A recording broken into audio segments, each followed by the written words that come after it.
Um, just I'm not gonna take too much of your time. I'm just curious about, what went into the process to getting you to the Indy 500 and the Coke 600. I'm gonna start with just 1998 in general. Um, can you kind of walk me through winning the Daytona 500? That was a pretty great start to that year.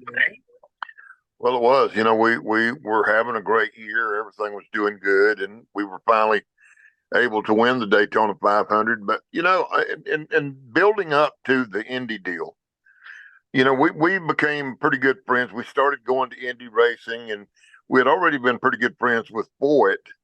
So one thing led to another, and we're doing pretty good. And I told my wife, I said, one day I would love to do that just for the heck of it, is fuel an Indy car. And she says, well, I'm going to get on that. I'm going to see if I can't make that happen. So what happened was she had actually got in touch with Joey Chitwood, and when the Indy cars raced at Charlotte, I was able to go there, and I fueled the car for Alfonso Giaffoni, and I think they finished third. And I just wanted to do it because I wanted to do it. It was different, and I just I wanted to be able to say that I did it, right? To do and so then one thing led to another, and we're doing all good, and everything's good, great, and grand. And my wife says, let's how would you like to do the Indy 500? And I said, well, I don't know if I could make that happen or not, with all we got going on. And she said, no, I'm going to work on it. And I said, well, do me a favor. I don't mind doing it, but I don't want to do it for AJ Foyt. She said, why? And I said, we're friends, and I want to keep it that way. And I said, we had buddied around together and done stuff together. He would come over and hang around, and we really had a great relationship with him. He was almost like one of the buddies, right? We could tease with him, he would tease with us. We really had a good time. So she's working on a deal, trying to put things together. And she comes up to me and she said, hey, I think I've got this worked out where you're going to be able to go to Indy. And I went, really? Who for? She went, AJ for it. And I went, oh man. So anyway, she does all the legwork. She does it all. She's on the phone. She's putting it together, and she calls it the double chocolate Sunday, right? That was she came up with that. So anyway, we're getting closer and closer, and I'm getting more and more nervous about doing it because I'm not worried about anything other than letting somebody else down, right? But anyway, we had talked to two or three different people, and Conrad Clements, who at that time owned Featherlight, they had a jet and they were going up there anyway. So Conrad had said, well, I'll take you guys up there. And then we needed a place to stay. And one of our dear friends up there, Charlie Patterson, he provided us a place to stay. So we go up there the day before. We had done all of our stuff at the racetrack in Charlotte. So we go up like the day before, and we hang around in the garage a little bit, walk around a little bit, and kind of see what's going on. And then the next morning, when we're there waiting, and when the cannon fires, then we're into the garage area. And I'm not trying to bore you with any of this stuff. I'm telling you, when we got in there, boy, it already thought somebody had messed with his cars during the night, and he was not in a good mood at all. And he's telling me about his guys and what happened, and he thinks somebody has got in there that night and messed with his cars, and one thing led to another. And anyway, we're a lot of pomp and circumstance. It's Indy. For me, and I'll say this: I'm a NASCAR guy. I enjoyed Indy, but for me, it didn't do the same as the Daytona 500. Right? I mean, it was cool, it was great, it was grand. Don't get me wrong. And going up there and doing this was an opportunity of a lifetime. And we had it figured out. Now, Richard Childress told me before I went up there, because it was late in the process before we ever even mentioned to him that we were doing it, right? It was pretty much, I think somebody else told him that we were doing it before he ever found out. And he was not really happy about it, but he told me, you better be back in time for this race. So we went up, um, was working on the car for Billy Boat. And early in the race, they had a problem. They broke a gear, and so we didn't have any problem at all getting back in time. We we flew with once again with the Featherlight folks, got us back into Charlotte, had a helicopter to pick us up, the whole deal. But it was just something that just like we're talking about right now, that I can say that I had an opportunity to do, and it was just pretty awesome. And were you exhausted at that point? I mean, you just did the Indy 500. You had to fly Nah, back to Charlotte, do the Coke 600. That's nah. still a long day, even for you as a pit guy. Well, look, I think, and my wife just looked this up a while ago. I think I was like 49 at the time. Uh, you know, as far as doing what we do, pit crew guys, no, no. The only thing you travel time, but you're on a dang, a great jet that gets you up there and gets you back. We'd gotten a good night's sleep. No, I guess by the time that the race was over in Charlotte, you'd had a pretty long day. But no, I don't, I don't want anybody to think that what we do is crew guys compared to what those guys do when they go up there. It's not even close, right? But it is the experience. It is the excitement and drama.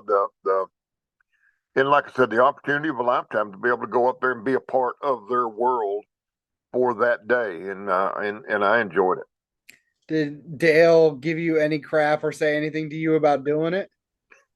No, no, not that I can remember. Once again, look, we had a pretty tight group, and we didn't want anybody, and I didn't want to look. We were in this. It wasn't a bunch of individuals doing pit crew work. We were all a team, and we did everything as a team, and this right here was one of the things that I think some of the guys were pretty happy that I was doing it. Maybe some of them weren't. I don't know, but it seemed like I had everybody's either approval or forgiveness, right, to be able to go up there and do it. But I and once again, I didn't do it for the notoriety or anything. It's just something that I wanted to do. And I mean, look, if I'd have done it and nobody had have known about it, that would have been fine too. It's just like I said, if I mentioned something to my wife, she was going to make sure that it would happen, and she did all that work to put all this together to make it happen. I appreciate that, Chocolate. That's really all the questions I had. I did have one more, not IndyCar based. Yeah. What is your favorite Dale Earnhardt story?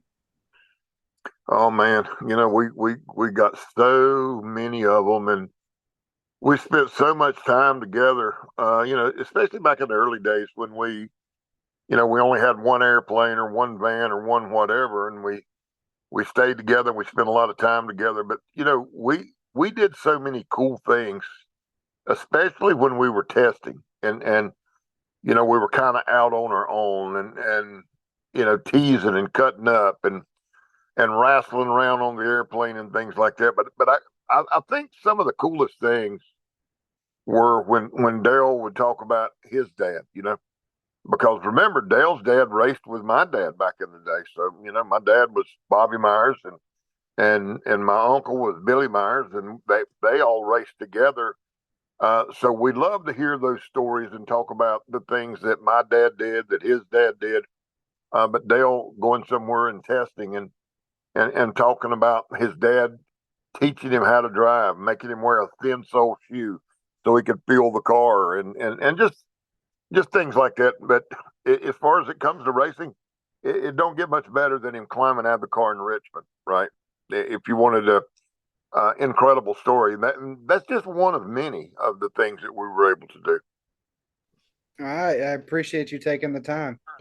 So listen, and you can put a little bit of this in there if you want to or not, but I'll you can try to straighten it up and make it sound pretty good. But when we went up there that morning and we went in the garage area, and Foyt had lost his damn mind. I mean, it was bad. And he was over there going, and he was going like, Chocolate, somebody has sabotaged my race car. And he's going like, I got the greatest bunch of guys here working for me.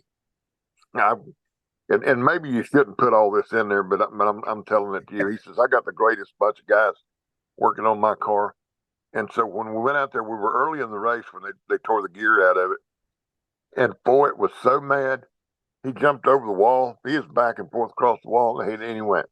And by the way, I know it was one of you son of a bitches that sabotaged my race car. And I'm like, dude, it's just, he's accusing his own crew of it. But it was, remember, this is the race where he slammed his computer down. And when he ran, he broke on this car. And then the Swede was driving the other car, and they were running good. And then they run it out of fuel.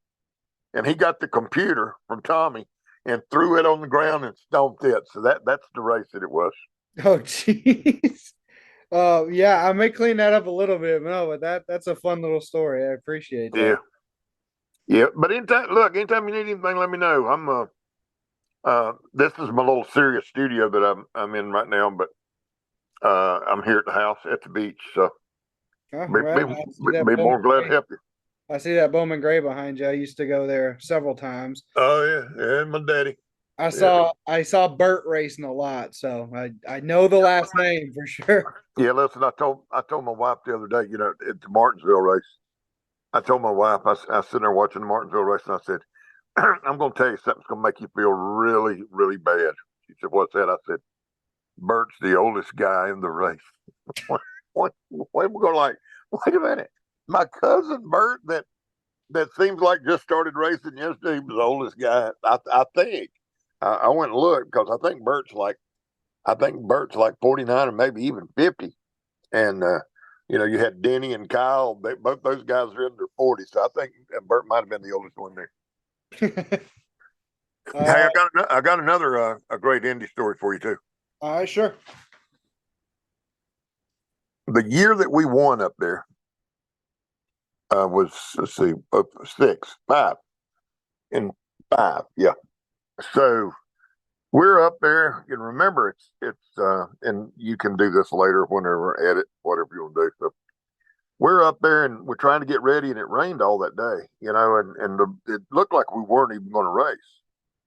So finally, we getting close, and it looks like we are going to race. And my job is to help get all the crap loaded on the truck. So go over and we load getting all the truck loaded up.